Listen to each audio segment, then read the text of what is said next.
ബിസ്മില്ലാഹിർ റഹ്മാനിർ റഹീം. അൽഹംദുലില്ലാഹി റബ്ബിൽ ആലമീൻ. നഹ്മദുഹു വനസ്തഈനുഹു വനസ്തഗ്ഫിറുഹു വനഊദു ബില്ലാഹി മിൻ ശുറൂരി അൻഫുസിനാ വമിൻ സയ്യിആതി അഅ്മാലിനാ. മൻ യഹ്ദിഹില്ലാഹു ഫലാ മുദില്ല ലഹു വമൻ യുദ്ലിൽ ഫലാ ഹാദിയ ലഹു. അഷ്ഹദു അൻ ലാ ഇലാഹ ഇല്ലല്ലാഹു വഹ്ദഹു ലാ ശരീക ലഹു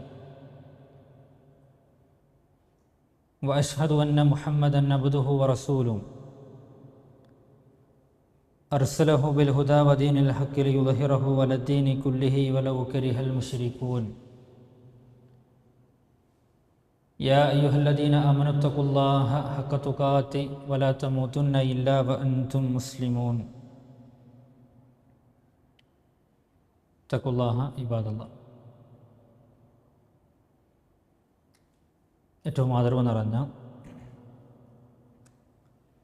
രക്ഷിതാക്കളെ, സത്യവിശ്വാസികളെ, സത്യവിശ്വാസിനികളെ, അല്ലാഹു സുബ്ഹാനഹു വ തആലയുടെ മഹത്തായ അനുഗ്രഹത്താൽ അവൻ്റെ ദീനിൻ്റെ മാർഗത്തിൽ ഒരുമിച്ച് കൂടാനും കേൾക്കാനും അറിയാനും മനസ്സിലാക്കുവാനും നമുക്ക് ഒരവസരം ലഭിച്ചിരിക്കുകയാണ്. അല്ലാഹു സുബ്ഹാനഹു വ തആല ഇരുത്തവും ഈ സമയം ചിലവഴിക്കുന്നതുമെല്ലാം നാളെ സ്വർഗത്തിലേക്ക് ഉപകാരപ്പെടുന്ന ഒരു സ്വാലിഹായ സൽക്രമമായി, സുഹൃതമായി നമ്മിൽ നിന്നും സ്വീകരിക്കുമാറാകട്ടെ. പരിശുദ്ധ റമദാനിൽ നടന്ന ചില ചരിത്ര സംഭവങ്ങളെ സംബന്ധിച്ചാണ് ഇൻഷാ അല്ലാഹ് ഈ ഒരു സമയത്ത് നമുക്കിന്ന് അല്പനേരം മനസ്സിലാക്കുവാനുള്ളത്. വിശ്വാസികളെ സംബന്ധിച്ചിടത്തോളം എമ്പാടും അനുഗ്രഹങ്ങൾ ലഭിച്ച മാസമാണ് പരിശുദ്ധ റമദാൻ. വേദഗ്രന്ഥങ്ങളെ അവതരിപ്പിക്കുവാൻ വേണ്ടി അല്ലാഹു സുബ്ഹാനഹു വ തആല തിരഞ്ഞെടുത്തതും ഈ മാസത്തെയാണ് എന്ന് നമുക്കെല്ലാവർക്കും അറിയുന്ന കാര്യമാണ്. അതിനപ്പുറം ചരിത്രത്തിലേക്ക് നമ്മൾ കണ്ണോടിച്ചാൽ ഹിജറയുടെ 2-ലുണ്ടായ ബദർ യുദ്ധവും ഹിജറയുടെ 8-ലുണ്ടായ മക്ക വിജയവും സഖീഫ് ഗോത്രം ഒന്നടങ്കം ഇസ്ലാമിലേക്ക് കടന്നു വന്നതും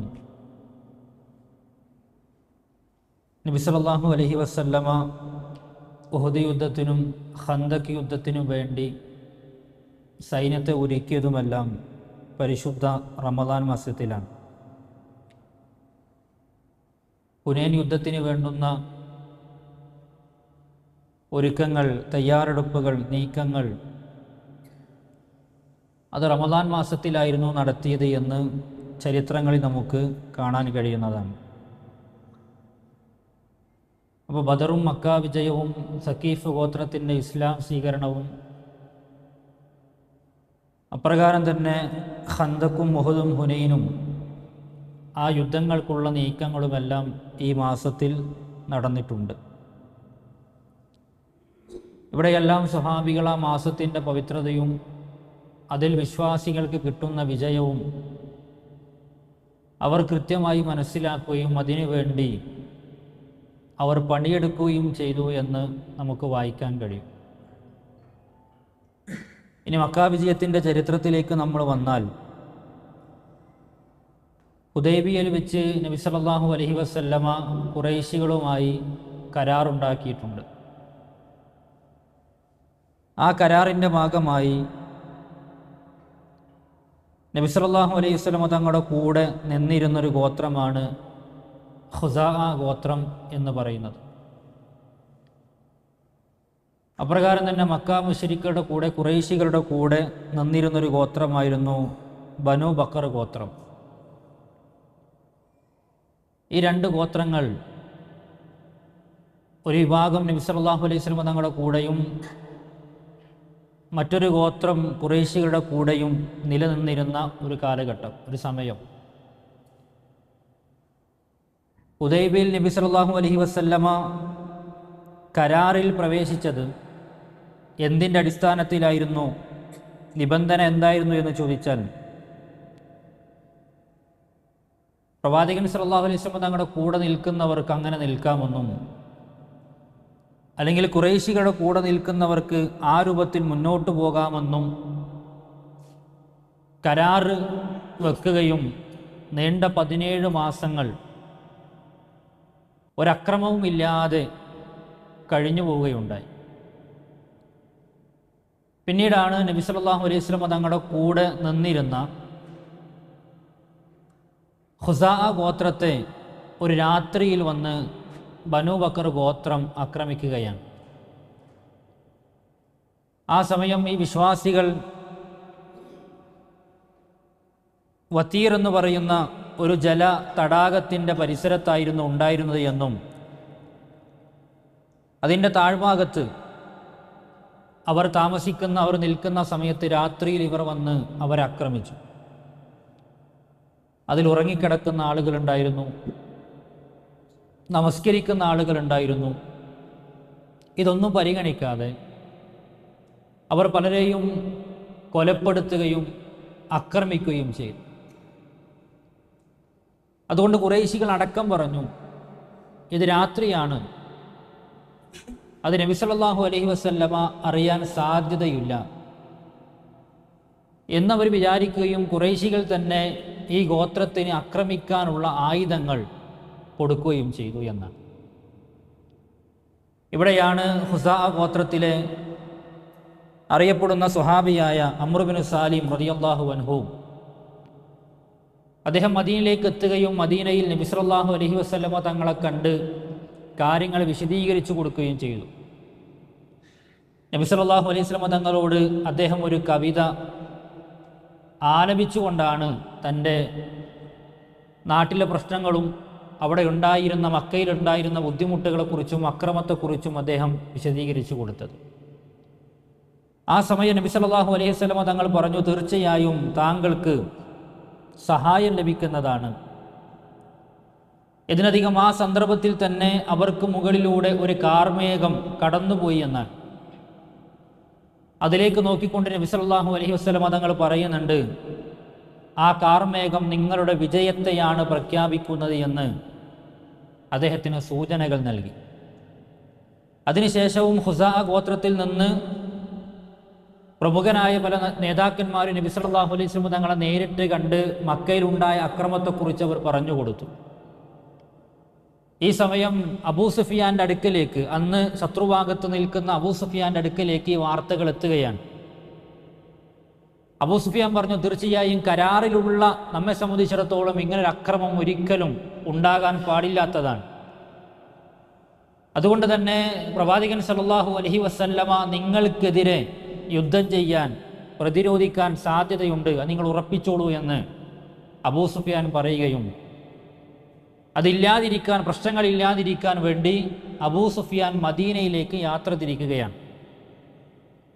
ഇവിടെ ചരിത്രത്തിൽ പലപ്പോഴും നമ്മൾ ഉണ്ടെന്ന് ധരിച്ചു വെച്ച ഒരു ഭാഗമാണ്, അബൂ സുഫിയാൻ മദീനയിലേക്ക് പുറപ്പെട്ട് ആദ്യം ചെന്നത് തൻ്റെ മകളായ ഉമ്മു ഹബീബ റളിയല്ലാഹു അൻഹയുടെ അടുക്കിലേക്കാണ്, അഥവാ റംല റളിയല്ലാഹു അൻഹ. ആ മഹദിയുടെ അടുക്കിലേക്ക് എത്തിയപ്പോൾ ആ മകളുടെ വീട്ടിലേക്ക് അബൂ സുഫിയാൻ കയറി ചെന്നു എന്നാണ്. അങ്ങനെ കയറി ചെന്ന് നബി സല്ലല്ലാഹു അലൈഹി വസല്ലം തങ്ങളുടെ വിരുപ്പിൽ ഇരിക്കുവാൻ വേണ്ടി അബൂ സുഫിയാൻ പരിശ്രമിച്ച ആ സമയത്ത് ആ വിരിപ്പ് വേഗം ഉമ്മു ഹബീബ റളിയല്ലാഹു അൻഹ മടക്കി വെച്ചു എന്നൊരു ചരിത്രം നമ്മൾ പറയാറുണ്ട്.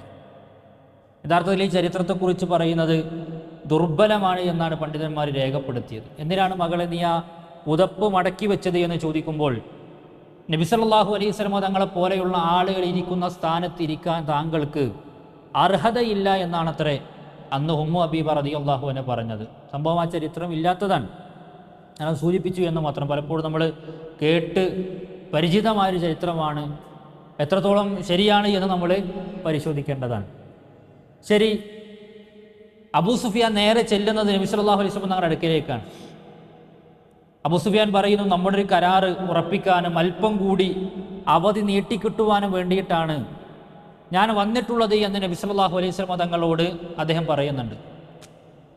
ഇത് കേട്ട റസൂലുള്ളാഹി തിരിച്ചു ചോദിക്കുന്നത്, നീ ഇത് പറയാനാണോ എൻ്റെ അരികിൽ വന്നത്? അതല്ല, ഇതിൻ്റെ മുമ്പ്, നീ വരുന്നതിൻ്റെ മുമ്പ് മക്കയിൽ എന്തെങ്കിലും ഒരു കാര്യം നടന്നിരുന്നോ എന്നാണ്. അബൂ സുഫിയാൻ പറഞ്ഞു, ഒന്നും നടന്നിട്ടില്ല എന്നാണ്. നബി അറിഞ്ഞിട്ടില്ല എന്നാണ് അബൂ സുഫിയാൻ വിചാരിക്കുന്നത്. നബി സല്ലല്ലാഹു അലൈഹി വസല്ലം തങ്ങൾ അബൂ സുഫിയാനോട് പിന്നീട് ഒന്നും സംസാരിക്കുന്നില്ല, പൂർണ്ണമായ മൗനത്തിലാണ്. അബൂ സുഫിയാൻ സംഗതി ഒരു ശരിയല്ല എന്ന് മനസ്സിലാക്കിയപ്പോൾ അബൂബക്കർ സിദ്ദീഖ് റളിയല്ലാഹു അൻഹുവിൻ്റെ അടുക്കലേക്ക് ചെന്നിട്ട് പ്രവാചകനോട് ശുപാർശ പറയാൻ വേണ്ടി പറയാണ്. അബൂബക്കർ റളിയല്ലാഹു അൻഹു പരിഗണിച്ചില്ല. ഉമർ റളിയല്ലാഹുവിൻ്റെ അടുക്കലേക്ക് ചെന്നുകൊണ്ട് അദ്ദേഹം ശുപാർശ പറയാൻ വേണ്ടി ചെല്ലുകയാണ്. അദ്ദേഹം ഒന്നും പറഞ്ഞില്ല. ഉമർ റളിയല്ലാഹു അൻഹു അവസാനം പറയുന്നുണ്ട്, പ്രവാചകൻ സല്ലല്ലാഹു അലൈഹി വസല്ലം തങ്ങളുടെ അടുക്കലേക്ക് ഞാൻ ചെന്ന് ശുപാർശ പറയുകയോ, എൻ്റെ കയ്യിൽ ഇപ്പോൾ എന്താണോ ഉള്ളത് ഒരു ചെറിയ ആയുധമാണെങ്കിൽ ആ ആയുധം കൊണ്ട് വരെ ഞാൻ താങ്കൾക്കെതിരെ യുദ്ധം ചെയ്യുമായിരുന്നു എന്ന് ഉമർ റളിയല്ലാഹു അൻഹു അപ്പോൾ പ്രതികരിക്കുന്നുണ്ട്. അദ്ദേഹം ഉസ്മാൻ റളിയല്ലാഹു അൻഹു അടുക്കലേക്ക് ചെല്ലുന്നുണ്ട്, അലി റളിയല്ലാഹു അൻഹു അടുക്കലേക്ക് ചെല്ലുന്നുണ്ട്, ഫാത്തിമ റളിയല്ലാഹു അൻഹയെ കണ്ട് സംസാരിക്കുന്നുണ്ട്. പക്ഷെ അവരാരും പ്രതികരിച്ചില്ല. അബൂ സുഫിയാൻ തിരിച്ചു വന്നിട്ട് പറഞ്ഞു, തീർച്ചയായും പ്രവാചകൻ സല്ലല്ലാഹു അലൈഹി വസല്ലം തങ്ങൾ നിങ്ങളെ ആക്രമിക്കുമെന്നത് ഉറപ്പാണ്. കാരണം നിങ്ങൾ കരാർ ലംഘിച്ചവരാണ്. അവിടെയാണ് പിന്നീട് മക്ക വിജയം എന്ന് പറയുന്ന ആ സുപ്രധാന സംഭവം ചരിത്രത്തിൽ അരങ്ങേറുന്നത്. നബി സല്ലല്ലാഹു അലൈഹി വസല്ലം തങ്ങൾ തൻ്റെ കുടുംബത്തോട് പുറപ്പെടാൻ വേണ്ടി ആവശ്യപ്പെട്ടു. എങ്ങോട്ടാണ് പോകുന്നത് എന്ന് ചോദിച്ചപ്പോൾ നബി സല്ലല്ലാഹു അലൈഹി വസല്ലം തങ്ങൾ കൃത്യമായി അതിന് മറുപടി കൊടുത്തിട്ടില്ല. മുസ്ലിങ്ങളോട് ജിഹാദിന് ഇറങ്ങുവാൻ വേണ്ടി റസൂലുള്ളാഹി കൽപ്പിച്ചു. മക്കയിലേക്കാണ് പോകുന്നത് എന്ന് ജനങ്ങളെ അറിയിക്കുകയും ചെയ്തു. കുടുംബത്തോട് പറയാതെ ജനങ്ങളെ അറിയിക്കുകയും ചെയ്തു. അങ്ങനെ നബി സല്ലല്ലാഹു അലൈഹി വസല്ലം തങ്ങൾ പുറപ്പെടുന്നതിൻ്റെ മുന്നെയായി ഒരു പ്രാർത്ഥന നടത്തുന്നുണ്ട്. അല്ലാഹുവേ, ഞങ്ങൾ മക്കയിലേക്ക് എത്തുന്നത് വരെ ചാരന്മാരുടെ കണ്ണുകളിൽ നിന്നും നീ ഞങ്ങളെ സുരക്ഷിതരാക്കണേ എന്ന് പറഞ്ഞ് നബി സല്ലല്ലാഹു അലൈഹി വസല്ലം തങ്ങൾ പുറപ്പെടുകയാണ്. മുഹാജിറുകളും അൻസാറുകളും യാത്രക്കൊരുങ്ങി. അങ്ങനെ മക്കയുടെ പരിസര പ്രദേശങ്ങളിലേക്ക് താമസിക്കുന്ന ആളുകളോട് വിവരമറിയിക്കുകയും അവരോട് ഒരുങ്ങുവാൻ വേണ്ടി ആവശ്യപ്പെടുകയും ചെയ്തു. അങ്ങനെ ഇസ്ലാമിക ചരിത്രത്തിൽ ആ മക്ക വിജയം നടക്കുന്നത്, പ്രവാചകൻ സല്ലല്ലാഹു അലൈഹി വസല്ലം തങ്ങൾ മക്കയിലേക്ക് എത്തുന്നത് റമദാൻ 19 രാത്രിയിലായിരുന്നു എന്ന് നമുക്ക് കാണാൻ കഴിയും. അങ്ങനെയായിരുന്നു പിന്നീട് 20-ാമത്തെ ദിവസം റമദാൻ 20 മക്ക വിജയിച്ചടക്കുന്നത്. ഇത് റമദാനിൽ പ്രത്യേകമായി നമ്മൾ വായിക്കുകയും സുദീർഘമായി നമ്മൾ പഠനം നടത്തുകയും ചെയ്യേണ്ട ഒരു വിഷയം തന്നെയാണ്. ഇനി പ്രിയപ്പെട്ടവർ, രണ്ടാമതായി ഞാൻ പറഞ്ഞത് ബദർ യുദ്ധമാണ്. നമുക്കറിയാം ബദർ എന്തായിരുന്നു, അതിൻ്റെ ചരിത്രം എന്തായിരുന്നു, അതെങ്ങനെയായിരുന്നു ഉണ്ടായിരുന്നത്. നമ്മൾ തീർച്ചയായും ബദറിനെ പഠിക്കുമ്പോൾ റസൂലുള്ളാഹി സ്വല്ലല്ലാഹു അലൈഹി വസല്ലം തങ്ങളുടെ ഹിജ്റയുടെ 2 റമദാൻ മാസം 17 യഥാർത്ഥത്തിൽ ബദർ യുദ്ധം നടക്കുന്നത്. മദീനയിൽ നിന്ന് 150 കിലോമീറ്റർ അകലെ കിടക്കുന്ന ഒരു സ്ഥലമാണ് ചരിത്രപ്രസിദ്ധമായ ബദർ എന്നത്. ആ നാടിനങ്ങനെ പേര് വരാൻ പല ചരിത്രകാരന്മാരും പല അഭിപ്രായങ്ങൾ പറയുന്നുണ്ട്. ആ നാട്ടിലെ ആ പ്രദേശത്തൊരു കിണറുണ്ടായിരുന്നു എന്നും ആ കിണറിൻ്റെ ആകൃതി ബദറിൻ്റെ ആകൃതിയിലായിരുന്നു, പൂർണ്ണചന്ദ്രൻ്റെ ആകൃതിയിലായിരുന്നു എന്ന് ചരിത്രകാരന്മാർ പറയാൻ. അതുപോലെ തന്നെ ബദർ എന്ന് പേരുള്ള ഒരു മനുഷ്യനായിരുന്നു ആ കിണർ കുഴിച്ചത്. അത് രാത്രി ആ കിണറിലേക്ക് നോക്കിയാൽ പൂർണ്ണചന്ദ്രനെ പരിപൂർണമായി വ്യക്തമായി കാണാറുണ്ടായിരുന്നു എന്ന് ചരിത്രകാരന്മാർ രേഖപ്പെടുത്തുന്നുണ്ട്. യഥാർത്ഥത്തിൽ ബദർ എന്നത് അല്ലാഹു സുബ്ഹാനഹു വ തആല വിശുദ്ധ ഖുർആനിൽ പേരെടുത്തു പറഞ്ഞ ഒരു സ്ഥലമാണ്. വലഖദ് നസ്റകുമുല്ലാഹു ബിബദരിൻ വഅൻതും അദില്ല. നിങ്ങൾ ബദറിൽ ദുർബലരായിരിക്കെ അല്ലാഹു സുബ്ഹാനഹു വ തആല നിങ്ങളെ സഹായിച്ചിട്ടുണ്ട് എന്നാണ്. ആ ബദർ യുദ്ധത്തെക്കുറിച്ചാണ് യൗമുൽ ഫുർഖാൻ, സത്യവും അസത്യവും വേർതിരിഞ്ഞ യുദ്ധം എന്ന് അല്ലാഹു സുബ്ഹാനഹു വ തആല നമുക്ക് എന്ത് ചെയ്യുന്നത്, പഠിപ്പിച്ചു തരുന്നത്. യഥാർത്ഥത്തിൽ ബദറിന് മുമ്പ് തന്നെ ഒരുപാട് സംഭവങ്ങൾ ഇസ്ലാമിക ചരിത്രത്തിൽ ഉണ്ടായിട്ടുണ്ട്.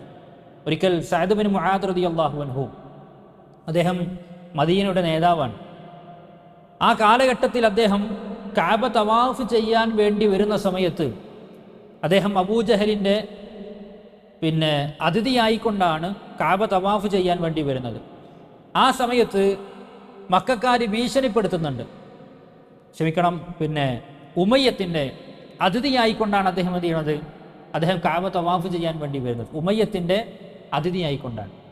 ആരാണ്? സഅദ് ബിൻ മുആദ് റളിയല്ലാഹു അൻഹു. അദ്ദേഹം മദീനക്കാരുടെ അറിയപ്പെടുന്ന നേതാവാണ്, സംശയമല്ല. ആ സമയത്ത് അദ്ദേഹത്തിൻ്റെ ഈ യാത്ര യഥാർത്ഥത്തിൽ മക്കയിലെ മുശ്രിക്കുകൾ തടയാൻ വേണ്ടി ശ്രമിക്കുകയാണ്. അവർ ചില വാചകങ്ങൾ പറയുന്നു, ചില ഭീഷണികൾ നടത്തുന്നുണ്ട്. സഅദ് റളിയല്ലാഹു അൻഹുവിനോട് പറയണത്, ഞങ്ങളുടെ നാട്ടിൽ നിന്നും പുറത്താക്കിയ ആളുകൾക്ക് നിങ്ങൾ മദീനയിൽ അഭയം കൊടുത്തിരിക്കുകയാണോ? എന്നിട്ടിതാ താങ്കൾ നിർഭയനായി സമാധാനത്തോടു കൂടി ഇവിടെ കഅബ തവാഫ് ചെയ്യുകയും ചെയ്യുന്നു. താങ്കളെങ്ങാനും ഉമയ്യത്തിൻ്റെ അതിഥിയല്ലായിരുന്നുവെങ്കിൽ താങ്കളുടെ ഈ യാത്രയും ഈ ഉംറയും അല്ലെങ്കിൽ ഈ തവാഫ് ഞങ്ങൾ തടുക്കുമായിരുന്നു എന്നാണ് സഅദ് റളിയല്ലാഹു അൻഹുവിനോട് ഇവർ പറയുന്നത്. സഅദ് റളിയല്ലാഹു അൻഹു തിരിച്ചടിച്ചു, എൻ്റെ ഈ തവാഫ് നിങ്ങൾ തടുത്താൽ, എൻ്റെ യാത്ര നിങ്ങൾ തടഞ്ഞാൽ നിങ്ങൾക്കിതിനേക്കാൾ വലുത് ഞാൻ യാത്രാമധ്യേ തടുക്കും, അതിൽ സംശയമില്ല എന്നാണ്. കാരണം മക്കക്കാരുടെ കച്ചവട ചരക്കുകൾ പലതും മദീന വഴിയാണ് യാത്ര പോവുക. അതുകൊണ്ട് തന്നെ അത് തടുക്കുമെന്ന് യഥാർത്ഥത്തിൽ സഅദ് റളിയല്ലാഹു അൻഹു ആ സമയത്ത് തിരിച്ചടിക്കുന്നുണ്ട്. അപ്പോൾ ബദറിൻ്റെ മുമ്പ് തന്നെ ഇസ്ലാമിക ചരിത്രം നമ്മൾ വായിക്കുമ്പോൾ 6 or 7 ചെറിയ ചെറിയ സൈനിക നീക്കങ്ങൾ ഉണ്ടായിട്ടുണ്ട്. അതൊന്നും യുദ്ധമായി മാറിയിട്ടില്ല. എന്നാൽ ബദർ നടക്കാനുള്ള സാഹചര്യം നമുക്കറിയാം. മക്കയിൽ നിന്നൊരു വലിയ കച്ചവട സംഘം അബൂ സുഫിയാൻ്റെ കീഴിൽ ഷാമിലേക്ക് യാത്ര പോവുകയാണ്. അതിലൊരുപാട് സമ്പത്തുണ്ട്. ആ സമ്പത്തിൻ്റെ ചരിത്രം പറയുന്നത് 1000 ഒട്ടകങ്ങളും 50,000 ദീനാറുകളും 30-40 ആളുകളുമായി കൊണ്ടാണ് അന്ന് അബൂ സുഫിയാൻ യാത്ര തിരിക്കുന്നത്. യഥാർത്ഥത്തിൽ മുസ്ലിങ്ങളെ ഉന്മൂലനം ചെയ്യണം ആ കച്ചവടത്തിലൂടെ കിട്ടുന്ന ലാഭം കൊണ്ട് എന്നാണ് അവരുടെ പ്രധാനപ്പെട്ട ലക്ഷ്യം. അതുകൊണ്ടാണ് നബി സല്ലല്ലാഹു അലൈഹി വസല്ലം തങ്ങൾ പറയുന്നത്, ഖുറൈശികളുടെ കച്ചവട ചരക്ക് ഒരു സംഘം ഇതുവഴി വരുന്നുണ്ട്, അതിൽ സമ്പത്തുണ്ട്, അതുകൊണ്ട് നമുക്ക് അവർക്കെതിരെ പുറപ്പെടാം, അത് അല്ലാഹു സുബ്ഹാനഹു വ തആല നമുക്ക് അധീനപ്പെടുത്തി തന്നേക്കാമെന്ന് നബി സല്ലല്ലാഹു അലൈഹി വസല്ലം തങ്ങൾ തൻ്റെ അനുചരന്മാരോട് പറയാൻ. ഇത് മാത്രമല്ല, സ്വന്തം വാഹനമുള്ളവരോടാണ് റസൂലുള്ളാഹി പുറപ്പെടാൻ പറഞ്ഞത്. ഇമാം മുസ്ലിം റിപ്പോർട്ട് ചെയ്യുന്ന ഹദീസിലാണ് അപ്രകാരമുള്ളത്. സ്വന്തം വാഹനമുള്ളവരോട് മാത്രം പുറപ്പെടാൻ പറഞ്ഞു. കഅബ് ബിൻ മാലിക് റളിയല്ലാഹു അൻഹു പറയുന്നുണ്ട്, ഞാൻ തബൂക്ക് യുദ്ധത്തിൽ നിന്നല്ലാതെ മറ്റൊരു യുദ്ധത്തിൽ നിന്നും ഞാൻ പിന്മാറിയിട്ടില്ല. എന്നാൽ ഞാൻ ബദറിലും പങ്കെടുത്തിട്ടില്ല. പക്ഷെ ബദറിൽ പങ്കെടുക്കാത്തതിൻ്റെ പേരിൽ നബി സല്ലല്ലാഹു അലൈഹി വസല്ലം തങ്ങൾ ഒരാളെയും ആക്ഷേപിച്ചിട്ടില്ല എന്നാണ്. കാരണം എന്താണ്? ഒരു യുദ്ധത്തിനോ അതല്ലെങ്കിൽ അപ്രകാരം ഒരു നീക്കത്തിനോ വേണ്ടിയിട്ടല്ല നബി സല്ലല്ലാഹു അലൈഹി വസല്ലം തങ്ങൾ പോകുന്നത്, മറിച്ച് ഖുറൈശികളുടെ കച്ചവട സംഘത്തെ തടുക്കണമെന്നുള്ളതാണ്. റമളാനിൻ്റെ 2ാമത്തെ ശനിയാഴ്ച നബി സല്ലല്ലാഹു അലൈഹി വസല്ലം തങ്ങൾ പുറപ്പെടുകയാണ്. മഹാനായ അബ്ദുല്ലാഹി ഇബ്നു ഉമ്മി മക്തൂം റളിയല്ലാഹു അൻഹുവിനെ മദീനയിലെ നമസ്കാരത്തിന് നേതൃത്വം കൊടുത്തു. അദ്ദേഹത്തിൻ്റെ നേതൃസ്ഥാനം അവിടെ ഏൽപ്പിച്ചുകൊണ്ട് അബൂ ലുബാബ അൽ അൻസാരി റളിയല്ലാഹു അൻഹുവിനെ മദീനയുടെ ഉത്തരവാദിത്തം ഏൽപ്പിച്ചിട്ട് നബി സല്ലല്ലാഹു അലൈഹി വസല്ലം തങ്ങളും തൻ്റെ അനുചരന്മാരും, ചരിത്രത്തിൽ 310 എന്നും 319 എന്നും 17 എന്നും 13 എന്നും ഒക്കെ നമുക്ക് കാണാൻ കഴിയും. വ്യത്യസ്തങ്ങളായ റിപ്പോർട്ടുകളാണ്. അതിൽ 86 മുഹാജിറുകൾ, 61 പേർ ഔസ് ഗോത്രക്കാരാണ്, 170 പേർ ഖസ്റജ് ഗോത്രക്കാരാണ്. നബി സല്ലല്ലാഹു അലൈഹി വസല്ലം തങ്ങൾ ഈ യാത്ര പുറപ്പെടുന്നതിൻ്റെ മുമ്പ് തന്നെ ഈ യാത്രാമധ്യേ ഉണ്ടാകുന്ന കാര്യങ്ങൾ അന്വേഷിക്കുവാൻ വേണ്ടി 2 ആളുകളെ മുമ്പ് തന്നെ പറഞ്ഞയക്കുന്നുണ്ട്. അവരുടെ ചരിത്രം നമ്മൾ വായിക്കുന്നുണ്ട് ആ വിഷയത്തിൽ. ഇവിടെ പ്രവാചകൻ സല്ലല്ലാഹു അലൈഹി വസല്ലം തങ്ങൾ അധിക പേരും പോകുന്നത് എങ്ങനെയാണ്? കാൽനടയായിക്കൊണ്ടാണ്. ആകെയുള്ളത് ഈ സൈന്യത്തിൽ 2 കുതിരയാണ്, 70 ഒട്ടകങ്ങളാണ്, 100 അങ്കികളാണ്. 3 ആളുകൾക്ക് ഒരു ഒട്ടകം എന്ന കീഴിലാണ് റസൂലുള്ളാഹി സ്വല്ലല്ലാഹു അലൈഹി വസല്ലം തങ്ങളുടെ കൂടെയുള്ള സംഘം യഥാർത്ഥത്തിൽ ബദറിലേക്ക് പോകുന്നത്. നമ്മൾ ആലോചിച്ച് നോക്കിയേ, റമളാനാണ്, ശക്തമായ ചൂടാണ്, ജീവിതത്തിൽ ആദ്യമായി നോമ്പെടുത്ത് ക്ഷീണമുള്ളവരാണ്. ഹിജ്റയുടെ 2 നോമ്പ് നിർബന്ധമാക്കപ്പെട്ട വർഷം തന്നെയാണ്.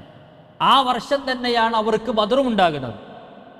ഇവർ കാൽനടയായി 150 കിലോമീറ്റർ അകലെ കിടക്കുന്ന ബദറിലേക്കാണ് യാത്ര തിരിക്കുന്നത്. നബി സല്ലല്ലാഹു അലൈഹി വസല്ലം തങ്ങളും 2 സ്വഹാബികളും അഥവാ മർസദ് ബിൻ അബി മർസദും അതുപോലെ തന്നെ അലി റളിയല്ലാഹു അൻഹുവും നബി സല്ലല്ലാഹു അലൈഹി വസല്ലം തങ്ങളും ഒരു ഒട്ടകത്തിൻ്റെ പുറത്താണ്. മാറി മാറി ഇങ്ങനെ പോകും. അപ്പോൾ ഈ മണലിൻ്റെ പരപ്പിൽ നബി സല്ലല്ലാഹു അലൈഹി വസല്ലം തങ്ങളുടെ യാത്ര കണ്ടിട്ട് ഇവർ പറയുന്നുണ്ട്, റസൂലേ, താങ്കൾ ഈ ഒട്ടകപ്പുറത്തേക്ക് കയറിക്കോളൂ, ഞങ്ങൾ നടന്നോളാം എന്ന് പറയുമ്പോൾ നബി സല്ലല്ലാഹു അലൈഹി വസല്ലം തങ്ങൾ പറയുന്നുണ്ട്, നിങ്ങളെപ്പോലെ തന്നെ റബ്ബിൻ്റെ പ്രതിഫലം ഞാനും ആഗ്രഹിക്കുന്നുണ്ട്. അതുകൊണ്ട് നമുക്ക് മാറി മാറി ഊഴം വെച്ച് പോകാം, നിങ്ങൾ എന്നേക്കാൾ ശക്തരല്ല എന്ന് പറഞ്ഞ് നബി സല്ലല്ലാഹു അലൈഹി വസല്ലം തങ്ങൾ അപ്രകാരം യാത്ര തിരിക്കാൻ. എന്നാൽ അന്ന് ശത്രുഭാഗത്തുണ്ടായിരുന്ന അബൂ സുഫിയാനാണ്. അദ്ദേഹമാകട്ടെ നല്ല തന്ത്രമുള്ള, നല്ല ബുദ്ധിയുള്ള, ആ രൂപത്തിൽ യുദ്ധത്തിൻ്റെ എല്ലാ വിഷയങ്ങളും കൃത്യമായി പഠിച്ചറിഞ്ഞ മനുഷ്യനായതുകൊണ്ട് തന്നെ അദ്ദേഹത്തിൻ്റെ യാത്ര അത്രത്തോളം ജാഗരൂകനായിട്ട് കൊണ്ടായിരുന്നു. അതുകൊണ്ട് അബൂ സുഫിയാൻ വഴിയിൽ വെച്ച് കാര്യങ്ങളെല്ലാം ഇങ്ങനെ അന്വേഷിച്ചു കൊണ്ടിരുന്നു. ആ സമയത്താണ് അദ്ദേഹം പ്രവാചകൻ സല്ലല്ലാഹു അലൈഹി വസല്ലം തങ്ങളുടെ യാത്ര ഇവിടുന്ന് വന്നിട്ടുണ്ട് എന്ന്, പുറപ്പെട്ടിട്ടുണ്ട് എന്നറിഞ്ഞപ്പോൾ ലംദം എന്ന് പറയുന്നൊരു മനുഷ്യനെ മക്കയിലേക്ക് പറഞ്ഞയച്ചു. അദ്ദേഹം ഷാമിൽ നിന്ന് തിരിച്ചു വരികയാണ്. മക്കയിലേക്ക് ലംദമിനെ പറഞ്ഞയച്ചു. എങ്ങനെയാണ് ലംദം മക്കയിലേക്ക് പോകുന്നത്? അദ്ദേഹത്തിൻ്റെ ഒട്ടകത്തിൻ്റെ മൂക്ക് ചെത്തിയിട്ട് വസ്ത്രം വലിച്ചു കീറി ഒരു പ്രത്യേകമായ അക്രമത്തിൻ്റെ സാഹചര്യമുണ്ട് എന്ന് ബോധിപ്പിക്കാൻ വേണ്ടിയിട്ട് ഒരു ഭീകരമായ അന്തരീക്ഷം സൃഷ്ടിച്ചുകൊണ്ടാണ് ലംദം മക്കയിലേക്ക് എത്തുന്നത്. അദ്ദേഹം പറഞ്ഞു, അല്ലത്തീം അല്ലത്തീം, നാശമാണ് നാശമാണ്.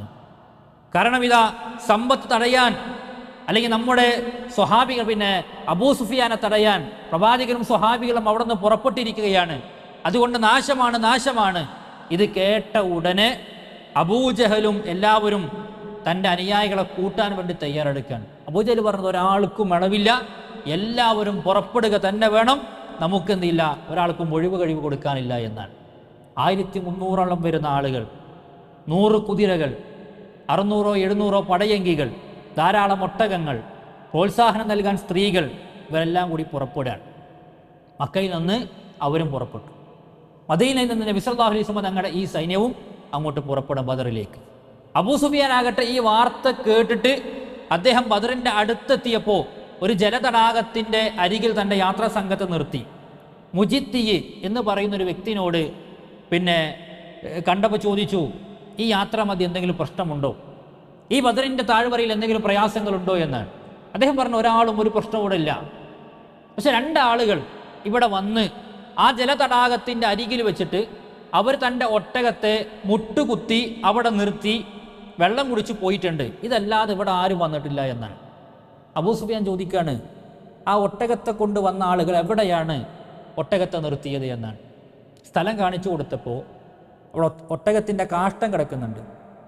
ആ കാഷ്ടം കയ്യിലെടുത്തിട്ട് അബൂ സുഫിയാൻ പരിശോധിച്ചിട്ട് പറയാണ്, തീർച്ചയായും ഇത് മദീനയിലെ കാരക്കത്ത് തിന്ന ഈത്തപ്പഴം തിന്ന ഒട്ടകമാണ്, ഇത് പ്രവാചകന്റെ അനുയായികളാണ് എന്ന് അദ്ദേഹത്തിന് ബോധ്യപ്പെടുകയും ആ സമയം തന്നെ അദ്ദേഹം യാത്ര മറുഭാഗത്തിലൂടെ തിരിച്ചുവിട്ടു.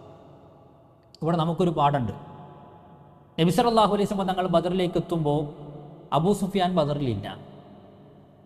നബി സല്ലല്ലാഹു അലൈഹി വസല്ലം തങ്ങൾക്ക് എങ്ങാനും മറഞ്ഞ കാര്യം അറിയുമായിരുന്നെങ്കിൽ ആദ്യം അറിയണം അബൂ സുഫിയാൻ വഴിമാറിപ്പോയത്. പക്ഷെ അറിഞ്ഞിട്ടില്ല.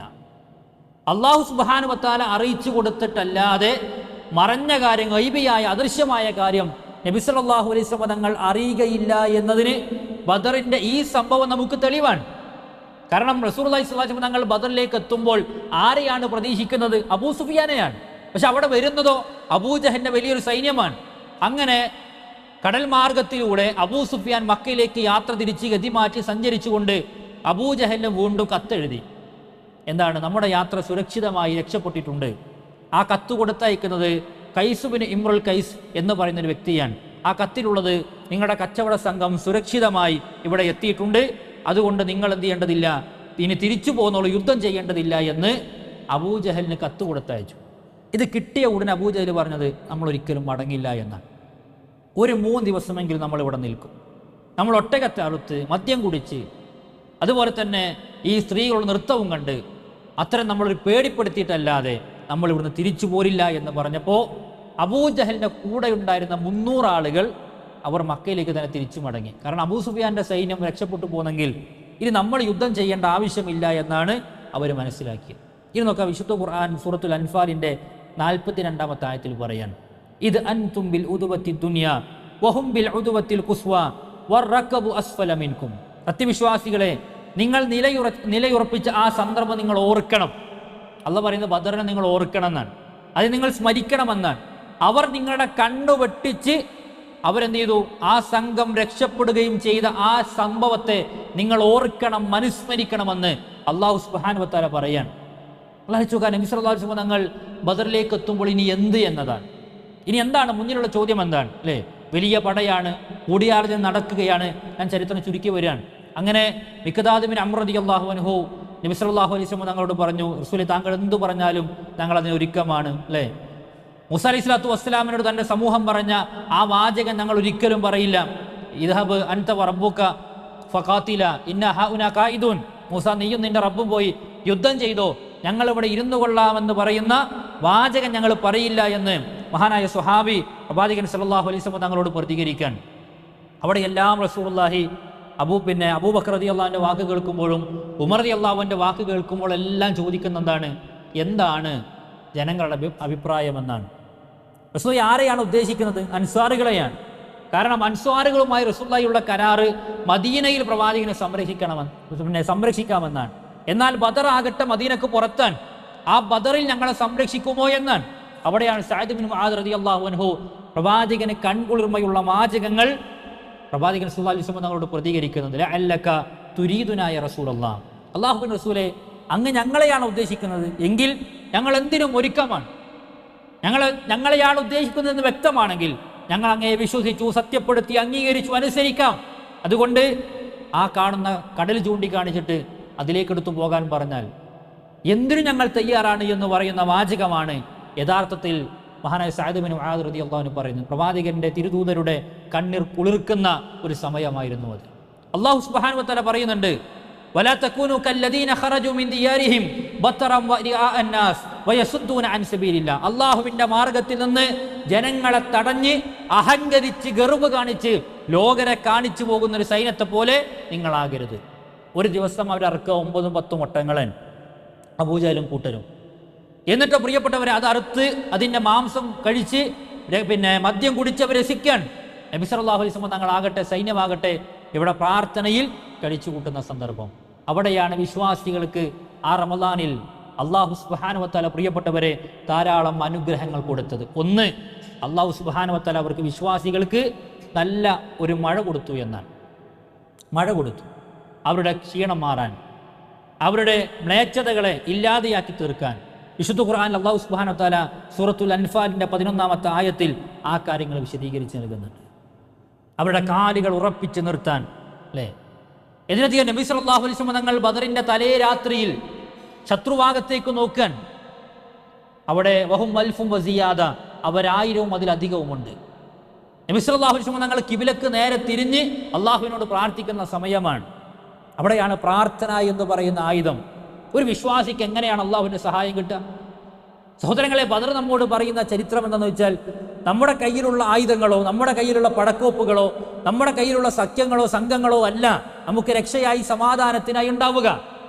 മറിച്ച് വഅദല്ലാഹുല്ലദീന ആമനൂ മിൻകും, അല്ലാഹു സുബ്ഹാനഹു വ തആല വാഗ്ദാനം നൽകിയിട്ടുണ്ട് വിശ്വാസികളെ സഹായിക്കാമെന്നത്. എന്താണ് ഒന്നാമത്തെ കണ്ടീഷൻ? അവർക്ക് വിശ്വാസം ഉണ്ടാകണം, ഈമാനുള്ളവരായി മാറണം. രണ്ടാമത്തത് അമൽ സ്വാലിഹാത്തുകൾ ഉണ്ടാകണമെന്നത്. എന്ന് ഇസ്ലാമിക ചരിത്രത്തിലെ സൈന്യത്തിന്റെ വിജയം നമ്മൾ പരിശോധിച്ചാലും അത് ആയുധബലമുണ്ടായിട്ടോ അംഗബലമുണ്ടായിട്ടോ അല്ല അവർ വിജയിച്ചിട്ടുള്ളത്. ഇപ്പൊ റോമാ സാമ്രാജ്യത്തിന്റെ അസ്ഥിവേരടക്കിയ പല യുദ്ധങ്ങളും കഴിഞ്ഞ് തോറ്റ് പരാജയപ്പെട്ട് കൊട്ടാരത്തിലേക്ക് മടങ്ങി വരുന്ന ആളുകളോട് രാജാക്കന്മാർ ചോദിക്കും, എന്തുകൊണ്ടാണ് മുസ്ലിങ്ങളുമായി നിങ്ങൾ യുദ്ധം ചെയ്യുമ്പോൾ എപ്പോഴും പരാജയപ്പെടുന്നത്? നമ്മൾ അവരെക്കാൾ ആയുധബലമുള്ളവരല്ലേ, സംഘബലമുള്ളവരല്ലേ, എന്തുകൊണ്ട് പരാജയപ്പെട്ടു എന്നാണ്. അതിനവർ പറയാ, ശരിയാണ്, നിങ്ങൾ പറഞ്ഞത് ശരിയാണ്, പക്ഷെ മുസ്ലിങ്ങളുമായി നമ്മൾ എന്ന് യുദ്ധം ചെയ്താലും പരാജയപ്പെടാനുള്ള കാരണം അവർക്കൊരു പ്രത്യേകതയുണ്ട്. അവർ പകലിൽ നോമ്പെടുക്കുന്നവരാണ്, രാത്രി നമസ്കരിക്കുന്നവരാണ്. ഒരു ചെറിയ ആവശ്യത്തിന് വേണ്ടി കൊച്ചു കുഞ്ഞുങ്ങൾ കരയുന്നത് പോലെ അള്ളാഹുവിൻ്റെ മുന്നിൽ കരഞ്ഞുകൊണ്ട് പ്രാർത്ഥിക്കുന്നവരാണ്. അവർ നന്മ കൽപ്പിക്കുന്നവരാണ്, അവർ തിന്മ വിരോധിക്കുന്നവരാണ് എന്നാണ്. മുസ്ലിങ്ങളുടെ ക്വാളിറ്റി ശത്രുക്കൾ പ്രിയപ്പെട്ടവരെ രേഖപ്പെടുത്തി വെക്കുന്നത് അവർ പകലിൽ നോമ്പെടുക്കുന്ന, രാത്രി നമസ്കരിക്കുന്ന, ആവശ്യത്തിന് വേണ്ടി അള്ളാഹുവിൻ്റെ മുന്നിൽ കൊച്ചു കുഞ്ഞുങ്ങളെപ്പോലെ കരയുന്ന, നന്മ കൽപ്പിക്കുന്ന, ദഅവത്ത് നടത്തുന്ന ആളുകളായിരുന്നു എന്നാണ്. യഥാർത്ഥത്തിൽ ബദറിൽ എന്തുകൊണ്ട് വിജയമുണ്ടായി എന്ന് ചോദിച്ചാൽ ഈ ആയുധബലം കൊണ്ടോ അംഗബലം കൊണ്ടോ അല്ല. കാരണം റസൂലുള്ളാഹി സ്വല്ലല്ലാഹു അലൈഹി വസല്ലം തങ്ങൾ സൈന്യത്തെ നോക്കി പറയുന്നത്, അള്ളാഹുവെ ചെരുപ്പില്ലാത്തവരാണ്, നീ പാദരക്ഷ ധരിപ്പിക്കണേ എന്നാണ്. വസ്ത്രമില്ലാത്തവരാണ്, അള്ളാഹുവെ നീ അവരെ വസ്ത്രം ഉടുപ്പിക്കണേ എന്നാണ്. അള്ളാഹുവരെ പശിയടക്കാൻ, വിശപ്പടക്കാൻ ഭക്ഷണമില്ലാത്തവരാണ്, നീ അവരെ ഭക്ഷിപ്പിക്കണേ എന്നാണ്. അപ്പോൾ ഒന്നുമില്ല, ഭൗതികമായി അവർക്കിടയിൽ ഒന്നും നമുക്ക് കാണാൻ കഴിയില്ല. പക്ഷേ അവർക്കുണ്ടായിരുന്ന ശക്തമായ ഈമാനാണ്, ശക്തമായ ഈമാനാണ്. തൻ്റെ പിന്നെ അപ്പുറം ഭാഗത്ത് നിൽക്കുന്നത് തൻ്റെ കുടുംബത്തിൽപ്പെട്ട ആളാണെങ്കിലും അവരെ സംബന്ധിച്ചിടത്തോളം അതൊരു പ്രശ്നമായി അവർക്ക് മാറിയിട്ടില്ല. നമ്മൾ ബദറിൻ്റെ ചരിത്രം പ്രിയപ്പെട്ടവരെ വായിക്കുമ്പോൾ ചോരയും തമ്മിൽ ഏറ്റുമുട്ടിയ യുദ്ധമായിരുന്നു യഥാർത്ഥത്തിൽ ബദർ നമ്മോട് പറയുന്നത്. എന്തിനധികം അബൂ ഉബൈദ റളിയല്ലാഹു അൻഹു, അദ്ദേഹം സ്വർഗം കൊണ്ട് സന്തോഷ വാർത്ത അറിയിക്കപ്പെട്ട 10 ആളുകളിലെ പ്രമുഖനാണ്. അദ്ദേഹത്തിൻ്റെ പിതാവ് അൽ ജറാഹ് എന്ന് പറയുന്നവൻ, അവനുമായിട്ടാണ്, ആ പിതാവുമായിട്ടാണ് അബൂ ഉബൈദ റളിയല്ലാഹു അൻഹു ബദറിൽ ഏറ്റുമുട്ടിയിട്ടുള്ളത്. ഉമർ റളിയല്ലാഹു അൻഹു സ്വന്തം അമ്മാവനുമായി അൽ ആസ് ബിൻ ഹിഷാമിനുമായിട്ടാണ് ബദറിൽ പോരാടുന്നത്. ഉമർ റളിയല്ലാഹു അൻഹു പറഞ്ഞു, ഞാൻ വകവരുത്തി, ഞാൻ തെളിയിച്ചു, എൻ്റെ ഹൃദയത്തിൽ മുശ്രിക്കുകളോട് യാതൊരു മമതയോ സ്നേഹമോ ഇല്ല എന്ന് ഈ ബദറിൽ ഞാൻ തെളിയിച്ചു എന്നാണ്. ഇതിനധികം അബൂബക്കർ സിദ്ദീഖ് റളിയല്ലാഹു അൻഹു മുസ്ലിങ്ങളുടെ ഭാഗത്താണെങ്കിൽ അന്ന് അദ്ദേഹത്തിൻ്റെ മകൻ അബ്ദുറഹ്മാൻ റളിയല്ലാഹു അൻഹു ശത്രുഭാഗത്താണ്. കാലങ്ങൾ കഴിഞ്ഞ് മകൻ ഇസ്ലാം സ്വീകരിച്ച് വാപ്പയോട് പറയുന്നുണ്ട്, ഉപ്പ, ബദറിൽ ഞാൻ പോരാടുന്ന സമയത്ത് വാളിൻ്റെ തുമ്പത്ത് പലപ്പോഴും എൻ്റെ ഉപ്പ വന്നിരുന്നു, പക്ഷെ പിതാവല്ലേ എന്ന് വിചാരിച്ച് ഞാൻ വെറുതെ വിട്ടതാണ് എന്നാണ്. ആ സമയത്ത് അബൂബക്കർ റളിയല്ലാഹു അൻഹു തിരിച്ചു പ്രതികരിക്കുന്നു, മോനെ, ഞാൻ ബദറിൽ മുഴുവൻ തെരഞ്ഞത് നിന്നെയായിരുന്നു എന്നാണ്. അള്ളാഹുവിൻ്റെ ശത്രുവാണെങ്കിൽ, റസൂലിൻ്റെ ശത്രുവാണെങ്കിൽ, അത് സ്വന്തം ചോരയാണെങ്കിലും ശത്രുവാണ് എന്ന് മനസ്സിലാക്കാൻ അവർക്ക് കഴിഞ്ഞു. മഹാനായ ഇസ്ഹാഖ് ബിൻ ഉമൈർ റളിയല്ലാഹു അൻഹു, അദ്ദേഹത്തിൻ്റെ സഹോദരൻ അബു അസീസ് ബിൻ ഉമൈർ എന്ന് പറയുന്ന അദ്ദേഹത്തിൻ്റെ സ്വന്തം സഹോദരനാണ്. അദ്ദേഹം ബദറിൽ ബന്ദികളായി പിടിക്കപ്പെട്ട ആളുകളുടെ കൂട്ടത്തിൽപ്പെട്ടിട്ട് രാത്രി മുസ്ലിമീങ്ങൾ അദ്ദേഹത്തെ ഒരു തൂണിലിങ്ങനെ കെട്ടിയിടാൻ. അപ്പോൾ അദ്ദേഹം പറഞ്ഞു, ഉസ്തുദു യദൈക ബി, നന്നായി മുറുക്കിയിട്ട് കെട്ടിക്കോന്നാണ്. സ്വന്തം സഹോദരനെ കുറിച്ച് പറഞ്ഞു, നന്നായി മുറുക്കി കെട്ടിക്കോ. അദ്ദേഹം ചോദിക്കണം, ഇസബേ, ഞാൻ നിന്റെ സഹോദരനല്ലേ, എന്നെ നീ കെട്ടാനാണോ പറയുന്നത്, അതല്ല വിട്ടയക്കാനാണോ പറയേണ്ടത് എന്നാണ്. അപ്പോൾ വീണ്ടും പറഞ്ഞു, നന്നായി മുറുക്കി കെട്ടിക്കോ, ഇവനെ മോചിപ്പിക്കുമ്പോൾ ഇവൻ്റെ ഉമ്മ നല്ല പണം തരാൻ സാധ്യതയുണ്ട് എന്നാണ്. ഇസബേ, ഞാൻ നിന്റെ ഉമ്മാൻ്റെ മോനല്ലേ, നമ്മുടെ ഉമ്മ ഒന്നല്ലേ എന്നാണ്, ഞാൻ നിന്റെ സഹോദരനല്ലേ. ആ സമയത്ത് പറയണല്ല, നിന്നെ ഈ കെട്ടുന്ന സ്വഹാബിയാണ് എൻ്റെ സഹോദരൻ എന്നാണ്. ആ ബദറിൽ സഹോദരങ്ങളെ നമ്മോട് പറയുന്ന ആ ബദറിൻ്റെ ചരിത്രം നമ്മോട് വായിക്കുന്ന ഒരു കാര്യം എന്താണെന്ന് വെച്ചാൽ, ചോര അതാണെങ്കിലും ആദർശമില്ലെങ്കിൽ, ഈമാനില്ലെങ്കിൽ, വിശ്വാസികളല്ലെങ്കിൽ അവർ അള്ളാഹുവിൻ്റെ ശത്രുവായി കണ്ട് അവർക്ക് മുന്നോട്ട് പോകാൻ സാധിച്ചു. ഉത്തുബയെ കിണറ്റിലേക്ക് ഇടുമ്പോൾ അബൂ ഹുദൈഫ റളിയല്ലാഹു അൻഹു ഉണ്ട്, മകനാണ്, സങ്കടപ്പെടുകയാണ്. സ്വന്തം പിതാവിനെ ഈ ശത്രുക്കളിൽ നിന്ന് മരണപ്പെട്ട ആളുകളെ നബി സല്ലല്ലാഹു അലൈഹി വസല്ലം തങ്ങൾ ഒരു കിണറിലേക്കാണ് ഇടുന്നത്. ഉത്തുബയെ കിണറ്റിലേക്ക് വലിച്ചെറിയുന്ന സമയത്ത് അബൂ ഹുദൈഫ റളിയല്ലാഹു അൻഹു സങ്കടപ്പെട്ട് നിൽക്കാൻ. അദ്ദേഹത്തോട് ചോദിച്ചു, പ്രയാസമുണ്ടോ സ്വന്തം പിതാവിനെ ഇങ്ങനെ നിഞ്ഞനായി കണ്ണുമുന്നിൽ കാണുക എന്നത്? അപ്പോൾ അബൂ ഹുദൈഫ റളിയല്ലാഹു അൻഹു പറയാണ്, റസൂലേ, ആ വിഷയത്തിലല്ല. അദ്ദേഹം നല്ല തൻ്റെ ഇടമുള്ള വിവേകമുള്ള മനുഷ്യനായിരുന്നു. പക്ഷെ അദ്ദേഹത്തിൻ്റെ നാശം ഇങ്ങനെയായി പോയല്ലോ എന്ന് വിചാരിച്ചുകൊണ്ടാണ് ഞാൻ സങ്കടപ്പെടുന്നത് എന്ന് അദ്ദേഹം തിരിച്ചു പ്രതികരിച്ചു എന്നാണ്. ആ ബദറിൽ അല്ലാഹു സുബ്ഹാനഹു വ തആല മലക്കുകളെ ഇറക്കി സഹായിച്ചു. സ്വഹാബികൾ പറയുന്നുണ്ട്, പിന്നെ ഒരിക്കൽ സഅദ് ബിൻ അബി വഖാസ് റളിയല്ലാഹു അൻഹുവിനെ ഞങ്ങൾ കണ്ടു എന്നാണ്. അദ്ദേഹം ഒരു സമയത്ത് തന്നെ കുതിരപ്പുറത്തും യുദ്ധം ചെയ്യുന്നുണ്ട്, നടന്നുകൊണ്ട് യുദ്ധം ചെയ്യുന്നുണ്ട്. അപ്പോൾ സഅദ് ബിൻ അബി വഖാസ് റളിയല്ലാഹു അൻഹുവിൻ്റെ രൂപത്തിൽ മലക്കുകൾ ഇറങ്ങിയിട്ട് ബദറിൽ യുദ്ധം നയിച്ചിട്ടുണ്ട് എന്ന് നമുക്ക് കാണാൻ കഴിയുന്നതാണ്. അതിനപ്പുറം ബദർ എന്നത് സ്വർഗത്തിലേക്കുള്ള ഒരു മത്സരത്തിൻ്റെ ചരിത്രമായിക്കൊണ്ടാണ് നമ്മൾ മറ്റൊരു ഭാഗം വായിക്കുന്നത്. ഹാരിസ് ബിൻ സുറാഖ റളിയല്ലാഹു അൻഹു, ചെറിയ കുട്ടിയാണ് ഹാരിസ് റളിയല്ലാഹു അൻഹു. ബദറിൽ പങ്കെടുക്കാതെ തന്നെ തലേ ദിവസം മരിച്ച വ്യക്തിയാണ്. കാരണം ആ രാത്രിയിൽ ഹൗദിൻ്റെ അരികിലേക്ക് വെള്ളം കുടിക്കാൻ വേണ്ടി രാത്രി എഴുന്നേറ്റ് പോയതാണ്. മുസ്ലിങ്ങൾ വിചാരിച്ചു, മുസ്ലിങ്ങളുടെ ഹൗദിൻ്റെ ഭാഗത്ത് പിന്നെ ജനം നിൽക്കുന്ന ഭാഗത്ത് വന്നത് ശത്രുക്കളാണെന്ന് വിചാരിച്ചിട്ട് അമ്പ ചെയ്തതാണ്, ഒളിയമ്പെറിഞ്ഞതാണ്. അതെറിഞ്ഞ് തറച്ചത് ഹാരിസ് റളിയല്ലാഹു അൻഹുവിനാണ്.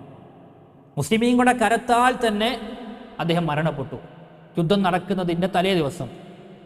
റസൂലുള്ളാഹി സ്വല്ലല്ലാഹു അലൈഹി വസല്ലം തങ്ങൾ യുദ്ധം കഴിഞ്ഞ് മക്കയിലേക്ക് പിന്നെ മദീനയിലേക്ക് തിരിച്ചെത്തുമ്പോൾ ഹാരിസ് ബിൻ സുറാഖ റളിയല്ലാഹു അൻഹുവിൻ്റെ ഉമ്മ കാത്തിരിക്കാൻ, ഈ സംഘത്തിൽ, ഈ സൈന്യത്തിൽ എവിടെയാണ് എൻ്റെ മോനുള്ളത് എന്നാണ്. ആ സമയത്ത് സ്വഹാബികൾ വിളിച്ചു പറഞ്ഞു, ഉമ്മ, നിങ്ങളുടെ മകൻ മരണപ്പെട്ടു പോയിട്ടുണ്ട്. പക്ഷെ മരിച്ചത് ബദറിലല്ല, മുസ്ലിമീങ്ങളുടെ കരത്താലാണ് നിങ്ങളുടെ മകൻ മരണപ്പെട്ടത് എന്ന്. നബി സല്ലല്ലാഹു അലൈഹി വസല്ലം തങ്ങളുടെ അടുക്കൽ വന്നിട്ട് പറയണം, ഉമ്മ പറയാണ്, റസൂലേ, എൻ്റെ മകന് സ്വർഗ്ഗമുണ്ട്. അവൻ എനിക്ക് എത്ര പ്രിയപ്പെട്ടവനാണ്, എനിക്ക് എത്ര ഇഷ്ടപ്പെട്ട മകനാണ്. അവൻ മുസ്ലിമീങ്ങളുടെ കരത്താൽ മരിച്ചു എന്ന് ഞാൻ അറിഞ്ഞു. അവന് സ്വർഗമില്ലെങ്കിൽ, അവൻ ഷഹീദുകളുടെ കൂട്ടത്തിലല്ലെങ്കിൽ ഞാൻ എങ്ങനെ ക്ഷമിക്കും, ഞാൻ എങ്ങനെ സഹിക്കുന്നതാണ്. നബി സല്ലല്ലാഹു അലൈഹി വസല്ലം തങ്ങൾ പറയുന്നുണ്ട്, ഇന്നഹാ ജിനാനും ഫിൽ ജന്ന, അവനൊരു സ്വർഗമല്ല ഉള്ളത്, ആ സ്വർഗത്തിൽ ധാരാളം പദവികളാണ് അല്ലാഹു സുബ്ഹാനഹു വ തആല ഒരുക്കി വെച്ചിട്ടുള്ളത് എന്ന് പറഞ്ഞപ്പോഴാണ് ആ ഉമ്മ സമാധാനപ്പെടുന്നത് എന്നതാണ്. മഹാനായ പിന്നെ ഹൈസമ റളിയല്ലാഹു അൻഹു, സഅദ് റളിയല്ലാഹു അൻഹു, വാപ്പയും മകനും മത്സരിച്ച ചരിത്രം നമുക്ക് കാണാൻ കഴിയും. എന്തിനു വേണ്ടിയിട്ടാണ്? അങ്ങാടി നിന്ന് ശബ്ദം കേട്ടപ്പോൾ മകനോട് ഹൈസമ റളിയല്ലാഹു അൻഹു പറയുന്നുണ്ട്, മോനെ നീ പോയി നോക്കിയിട്ട് വാ, അങ്ങാടി നിന്നോ ഒരൊച്ച കേൾക്കുന്നുണ്ട് എന്നാണ്. റസൂലുള്ളാഹി സ്വല്ലല്ലാഹു അലൈഹി വസല്ലം തങ്ങൾ ബദറിലേക്ക് ആളെ വിളിക്കുന്ന ശബ്ദമാണ് അദ്ദേഹം കേട്ടത്. വീട്ടിലേക്ക് വന്ന് ആയുധം ധരിച്ചു പോകുമ്പോൾ വാപ്പ മകനോട് ചോദിക്കുകയാണ്, മോനെ നീ എവിടേക്കാണ് പോകുന്നത്? മകൻ പറഞ്ഞു, ബദറിലേക്ക് റസൂലുള്ളാഹി സ്വല്ലല്ലാഹു അലൈഹി വസല്ലം തങ്ങൾ ആളെ വിളിച്ചിരിക്കുകയാണ്, ആ ബദറിൽ പങ്കെടുത്ത് ഷഹീദായാൽ സ്വർഗമുണ്ട് എന്ന് പറഞ്ഞിട്ടുണ്ട് എന്നാണ്. മകനോട് വാപ്പ പറയുന്നുണ്ട്, നീ ആ വാളുകൾ കൊണ്ടാ, ഈ ഹൈസമക്ക് വയസ്സായി, ഇനി ഒരു അവസരം കിട്ടിക്കൊള്ളണമെന്നില്ല, അതുകൊണ്ട് ഞാൻ പങ്കെടുക്കാം മകനെ എന്ന് പറഞ്ഞ് രണ്ടുപേരും തർക്കിക്കാൻ. ആ തർക്കം മൂത്തപ്പോൾ അവസാനം നറുക്കിടേണ്ടി വന്നു. ആ നറുക്ക് വീണത് സഅദ് റളിയല്ലാഹു അൻഹുവിനാണ്. ഹൈസമ റളിയല്ലാഹു അൻഹുവിന് ബദറിൽ പങ്കെടുക്കാനുള്ള അവസരം കിട്ടിയില്ല. അദ്ദേഹം നിറകണ്ണുകളോടുകൂടി യാത്രയ്ക്കാണ്. സഅദ് റളിയല്ലാഹു അൻഹു പറഞ്ഞയക്കുമ്പോൾ ഒരു പ്രാർത്ഥന നടത്തുന്നുണ്ട്, അല്ലാഹുവേ, എൻ്റെ മകൻ സഅദിനെ നാളെ സ്വർഗത്തിൽ വെച്ചിട്ടല്ലാതെ കാണാനുള്ള അവസരം നീ ഉണ്ടാക്കരുത് എന്നാണ്. ബദറിൽ 14 ശുഹദാക്കളുണ്ടെങ്കിൽ ആ കൂട്ടത്തിൽപ്പെട്ട വ്യക്തിയായിരുന്നു മഹാനായ സഅദ് ബിൻ ഹൈസമ റളിയല്ലാഹു തആല അൻഹു. ഹൈസമ റളിയല്ലാഹു അൻഹു പിറ്റേ വർഷം ഉഹുദിന് കളമൊരുങ്ങുമ്പോൾ റസൂലിന്റെ അടുക്കിലേക്ക് വരുന്നുണ്ട്. റസൂലേ, ഇതിലെങ്കിലും എന്നെ പങ്കെടുപ്പിക്കണമെന്നാണ്. റസൂലുള്ളാഹി സ്വല്ലല്ലാഹു അലൈഹി വസല്ലം തങ്ങൾ ഉഹുദിൽ അവസരം കൊടുത്തു. അദ്ദേഹം ഉഹുദിൽ പങ്കെടുത്ത് ഷഹീദായി. ഉഹുദിൽ 70 ശുഹദാക്കളുണ്ടെങ്കിൽ ആ കൂട്ടത്തിലെ ഒരു വ്യക്തിയായിരുന്നു മഹാനായ ഹൈസമ റളിയല്ലാഹു അൻഹു. ഈ വിധം ബദറിൻ്റെ ചരിത്രം വായിക്കുമ്പോൾ സവാദ് റളിയല്ലാഹു അൻഹുവിനെ റസൂലുള്ളാഹി സ്വല്ലല്ലാഹു അലൈഹി വസല്ലം തങ്ങൾ ഒരു കമ്പ് കൊണ്ട് കുത്തി, അല്ലേ, ഇസ്തവിയ സവാദ്, ഒന്ന് നേരെ നിൽക്ക്, സൊഫിലേക്ക് ചേർന്ന് നിൽക്കുന്നു പറഞ്ഞു. അദ്ദേഹം പറഞ്ഞു, റസൂലേ, എനിക്ക് പ്രതികാരം വീട്ടണം, താങ്കൾ എന്നെ ആക്രമിച്ചിട്ടുണ്ട്, എനിക്ക് പകരം വീട്ടണം എന്നാണ്. ഏതാ സന്ദർഭം? സൈന്യം അങ്ങോട്ടും ഇങ്ങോട്ടും നിൽക്കുന്ന ഒരു സന്ദർഭം. ആലോചിച്ച് നോക്കിയേ. റസൂലുള്ളാഹി സ്വല്ലല്ലാഹു അലൈഹി വസല്ലം തങ്ങൾ തൻ്റെ വസ്ത്രം പൊക്കിപ്പിടിച്ച് കാണിച്ചു കൊടുത്തു. ആ വടി താഴെ ഇട്ടിട്ട് നബി സല്ലല്ലാഹു അലൈഹി വസല്ലം തങ്ങൾ ചുംബിച്ചുകൊണ്ട് പറയുന്നുണ്ട്, റസൂലേ, ബദർ താൻ നടക്കുകയാണ്, ഇനി തിരിച്ചു വരാൻ കഴിഞ്ഞുകൊള്ളണമെന്നില്ല, അതുകൊണ്ട് ഞാൻ മരണപ്പെടുന്നതിൻ്റെ മുമ്പ് എനിക്ക് താങ്കളുടെ ശരീരവുമായി എൻ്റെ ശരീരം ചേരണമെന്ന് ആഗ്രഹിച്ചത് കൊണ്ടാണ് നബിയെ, അതല്ലാതെ താങ്കളെ ആക്രമിക്കാൻ വേണ്ടിയല്ല ഞാൻ അപ്രകാരം ചെയ്തത് എന്നാണ്. അതുകൊണ്ട് ഈ റമദാൻ മാസത്തിൽ ബദറിൻ്റെ ചരിത്രം നമ്മൾ ഓർക്കുമ്പോൾ യഥാർത്ഥത്തിൽ അല്ലാഹു സുബ്ഹാനഹു വ തആലയുടെ സഹായം അവർക്ക് ലഭിച്ചു, ആദർശത്തിൻ്റെ കരുത്തും ബലം കൊണ്ട്. അതിനപ്പുറം ഈ ദുനിയാവിലെ സുഖങ്ങളെ, ഈ ദുനിയാവിലെ ഇഷ്ടങ്ങളെ അവർ മാറ്റിവെച്ച് പരലോകമാണ് ഞങ്ങൾക്ക് എന്നും നിലനിൽക്കുന്നത്, അതാണ് എന്നും ശാശ്വതമായിട്ടുള്ളത് എന്ന് ചിന്തിക്കാനും അതിനുവേണ്ടി അധ്വാനിക്കുവാനും അതിനുവേണ്ടി പണിയെടുക്കുവാനും അവർക്ക് സാധിച്ചു എന്നുള്ളതാണ്. അതുകൊണ്ട് സഹോദരങ്ങളെ, നമ്മൾ ആ വിഷയത്തിൽ എന്ത് ചെയ്യണം? നമ്മൾ പഠനം നടത്തണം, നമ്മൾ വായിക്കണം. ചരിത്രം പഠിക്കുമ്പോഴാണ് ഇഖ്റഅ താരിഖ്, അല്ലേ, നിങ്ങൾ ചരിത്രം വായിക്കണമെന്നാണ്. അതിൽ നിങ്ങൾക്ക് ഗുണപാഠമുണ്ട്. ഏതെങ്കിലും ഒരു സമൂഹം അത് വഴിപിഴച്ച് പോയിട്ടുണ്ടെങ്കിൽ അത് ചരിത്രം പഠിക്കാത്തത് കൊണ്ടാണ് എന്ന് പൂർവികർ പറഞ്ഞു വെക്കുകയാണ്. അതുകൊണ്ട് ഈ റമദാൻ മാസത്തിൽ ഇതേപോലെ തന്നെ ഈ തബൂക്കിലേക്കുള്ള യുദ്ധത്തെ റസൂലുള്ളാഹി ഒരുക്കുന്നത് എത്രത്തോളം പ്രയാസമാണ്. ഒരു ചെറിയൊരു ഒരു തുണിസഞ്ചിയിലാണ് റസൂലുള്ളാഹി ഈത്തപ്പഴം പിടിച്ചത്. എന്നിട്ട് ഒരു ഈത്തപ്പഴം ഒരാളുടെ വായിൽ വെച്ചതിൻ്റെ മധുരം ആസ്വദിച്ചിട്ട് മറ്റേ കൊടുക്കുക. തിന്നാൻ പറ്റില്ല. കാരണം അതാ തിന്നാൽ അടുത്ത നേരത്തിന് ഭക്ഷണം ഉണ്ടാവില്ല. അതുകൊണ്ട് അത് നാവിൽ വെച്ചിട്ട് അതിൻ്റെ മധുരം ഒന്ന് ആസ്വദിച്ചിട്ട് അടുത്ത വ്യക്തി കൊടുക്കും. ഇത് പച്ചയായ മനുഷ്യർ അനുഭവിച്ച ത്യാഗങ്ങളാണ്. പച്ചയായ മനുഷ്യർ ജീവിതത്തിൽ പ്രിയപ്പെട്ടവരെ നേർക്ക് നേരെ അവർ സാക്ഷികളായ രംഗങ്ങളാണ് നമ്മൾ വായിച്ചെടുക്കുന്നത്. ഇതുപോലെ തന്നെ സക്കീഫ് ഗോത്രം ഒന്നടങ്കമാണ് ഇസ്ലാമിലേക്ക് കടന്നു വന്നത്. എന്നാൽ അപ്പോഴും ആ സക്കീഫ് ഗോത്രത്തിലെ ഒരു രക്തക്കുടിയനുണ്ടായിരുന്നു, ഹജ്ജാജ് ബിൻ യൂസുഫ് എന്ന് പറയുന്ന വ്യക്തി. അദ്ദേഹത്തിൻ്റെ ചരിത്രം വേറെയാണ്, നമ്മൾ വായിക്കേണ്ടതാണ്, പഠിക്കേണ്ടതാണ്. അതുകൊണ്ട് ഇസ്ലാമിക ചരിത്രത്തിൽ റമദാനുമായി ബന്ധപ്പെട്ട് മക്ക വിജയമടക്കം ബദറടക്കം ഈ പറയപ്പെട്ട ചില നുറുങ്ങുകളടക്കം നമുക്ക് ഒരുപാട് കാര്യങ്ങൾ മനസ്സിലാക്കാനുണ്ട്. അതിലെ പാഠങ്ങൾ നമ്മൾ ഉൾക്കൊണ്ടുകൊണ്ട് മുന്നോട്ട് പോവുക എന്നതാണ് നമ്മളതിൽ നിന്ന് മനസ്സിലാക്കേണ്ടത്, നമ്മൾ ഉൾക്കൊള്ളേണ്ടത് എന്ന് സൂചിപ്പിക്കുകയാണ്.